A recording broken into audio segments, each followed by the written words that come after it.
Écoutez bien les amis, on change de stratégie. Après 6 mois d'expérimentation intensive, d'analyse de données et de tests marketing, on est certainement en train d'identifier la stratégie marketing qui va certainement enfin nous faire croître. Et aujourd'hui, je vais vous montrer exactement toutes les erreurs qu'on a pu faire et à l'inverse, tout ce qu'on va mettre en place pour tout casser. Bienvenue dans l'épisode 33 pour créer un SaaS et le valoriser à 50 millions de dollars. Aujourd'hui, on va parler stratégie et narrative marketing. En 6 mois, on a testé plus de stratégies que la plupart des startups en 2 ans. Que ce soit marketing d'influence, positionnement, product market fit, maintenant on a la bonne donnée pour prendre la bonne décision. Et c'est certainement celle que j'espère va nous amener à nos objectifs. Donc tout d'abord, on va parler de positionnement et de narrative marketing. Donc la majorité de nos concurrents sont Super Whisper, Whisperflow, Willow Voice, Typeless, Voice Inc et Aqua Voice. Donc on est à 7 vraiment qui sont au niveau. La majorité d'eux ont fait des levées de fonds, d'accord. Et voilà. Leur positionnement marketing est totalement différent. C'est-à-dire qu'en fin de compte, chacun a sa propre narrative. Quand je dis narrative, c'est la chose qui fait bouger, comment dire,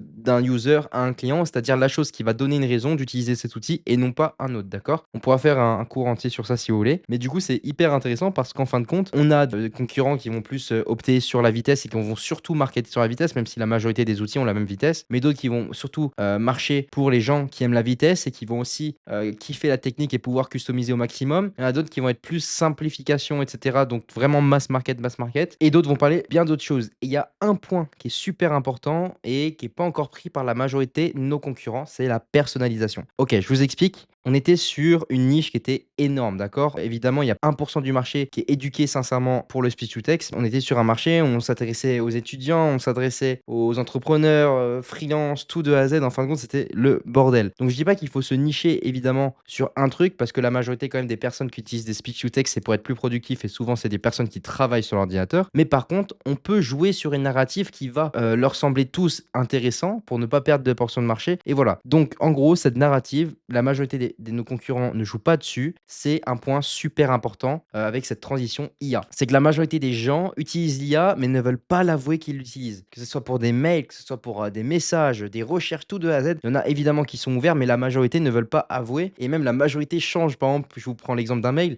Moi, ce que je faisais, c'est que je changeais bien toute la mise en page, etc. pour pas que ça ressemble à un mail ChatGPT alors que ça l'était. Ok. Et je voulais aussi que ça ait mon langage, ça ait mes tics, ça ait mes connaissances, etc. Et comme ça, au moins, c'était top. Donc, tout simplement, on va jouer sur la personnalisation. Donc, le tool va rester le même, mais par contre, lors de l'onboarding et lors de l'utilisation, on va jouer bien plus sur ça pour créer un outil qui est rédigé par l'IA, mais qui ne donne pas l'impression que c'est rédigé par l'IA et qui donne l'impression que c'est rédigé par vous. En gros, c'est l'IA qui a parlé de vos mimiques, de langage pour tout simplement copier-coller entre guillemets votre style et pour pas qu'on ait l'impression, évidemment pour que ça soit plus rapide, mais on va jouer sur cette personnalisation-là comme a pu le faire Opal avec un onboarding de fou. Et voilà. Donc, on va bien refaire l'onboarding et surtout sur la landing page, je travaille à se faire sur le copywriting et sur les éléments principaux qu'on va mettre, ok. Donc, ça va être super important. Avec cette stratégie-là qu'on a compris, avec tous les tests qu'on a fait, on se rend compte qu'il y a 3 insights hyper importantes. Donc, comme je vous l'ai dit, le marché est énorme et s'adresser entre guillemets à tout le monde sans narrative. Donc, ça, c'est indispensable. Ensuite, les meilleurs canaux pour tout ce qui est SaaS, etc. et qui va vous donner le meilleur retour sur investissement, c'est pas le contenu fait par vous, mais c'est bien le marketing d'influence et les newsletters. Donc, si vous avez un SaaS, vous avez un budget qui est assez léger et vous voulez quand même avoir des grosses actions 20-80, tout simplement foncez sur les newsletters. Donc, par exemple, nous, dans notre cas, ça va être des newsletters tech, IA,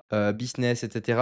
Accès très entrepreneuriat et en fin de compte, accès un peu innovation, etc. Et voilà. Et le marketing d'influence. Donc, comme je vous l'ai dit, on a fait une campagne de marketing d'influence avec une influenceuse anglophone. On a fait plus de 117 000 impressions. Mais sincèrement, je vais vous le dire, les résultats étaient vraiment pas au rendez-vous, entre guillemets, pour ce qu'on voulait. On a payé plus de 1000 dollars pour ça et au final, on est break-even, quoi. Donc, c'est pas super, mais on a beaucoup appris, etc. Donc, je vais vous faire une vidéo, vous inquiétez pas, sur comment trouver son influenceur et faire le meilleur 20-80 où on investit peu pour avoir beaucoup, beaucoup, beaucoup. Après, les newsletters aussi, je vous conseille. Ça dépend encore de votre niche. Mais par exemple, dans tout ce qui est software, etc. Donc, software, c'est-à-dire des choses qui se téléchargent vraiment sur votre ordinateur, c'est plutôt intéressant parce que ça peut être des innovations tech, etc. Même si l'outil est simple, vous pouvez jouer sur une narrative qui est vraiment top et les newsletters ne prennent un petit peu moins que des posts sur les réseaux sociaux alors que l'efficience est nettement plus élevée, ok. Et troisième insight, c'est on ne mesure pas le product market fit par le nombre d'inscriptions. C'est complètement faux.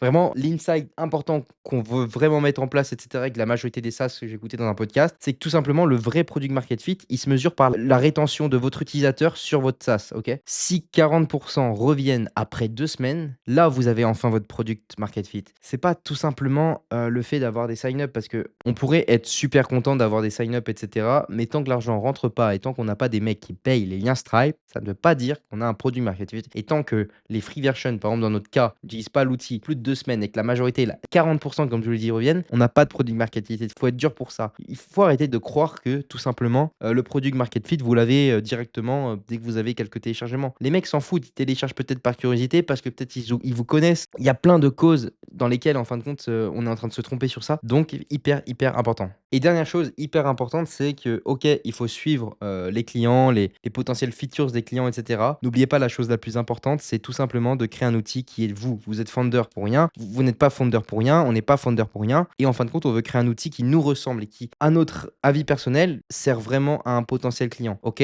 Donc c'est super, super important et il faut vraiment, tout casser sur ça. Donc voilà. Donc en tout cas, tout ça pour vous dire que ces 3 insights sont super importantes, OK? Pour le marketing influence, on est encore déçus, donc c'est pas grave, on va en tout cas repositionner, vous verrez, sur le logiciel et cetera. Et pour ceux qui sont encore restés jusqu'à la fin, je voudrais mettre en place des appels de consulting pour des personnes qui veulent lancer leur SaaS ou qui ont déjà un SaaS et qui veulent encore aller plus loin parce que tout simplement, on accumule de plus en plus de connaissances et je pense sincèrement que je peux vous aider. Donc n'hésitez pas à me dire en commentaire ou à m'envoyer un petit message avec grand plaisir, on pourra en parler et voilà. En tout cas, téléchargez Speechlist, c'est le speech to text le plus rapide et qualitatif en gardant la chose la plus importante qui est vous et qui est le côté humain de cet outil. Et vous pouvez l'utiliser pour rédiger vos mails, pour rédiger vos messages, vos contenus écrits type LinkedIn et Twitter par exemple, pour faire vos prompt engineering, tout de A à Z, pour coder, pour vibe coder avec Claude, etc. Vous pouvez tout faire. Donc téléchargez-le, il est encore gratuit sur le site. Vous pouvez le tester, vous avez 15 minutes offertes. Et voilà, on se retrouve pour la prochaine vidéo. Abonnez-vous, likez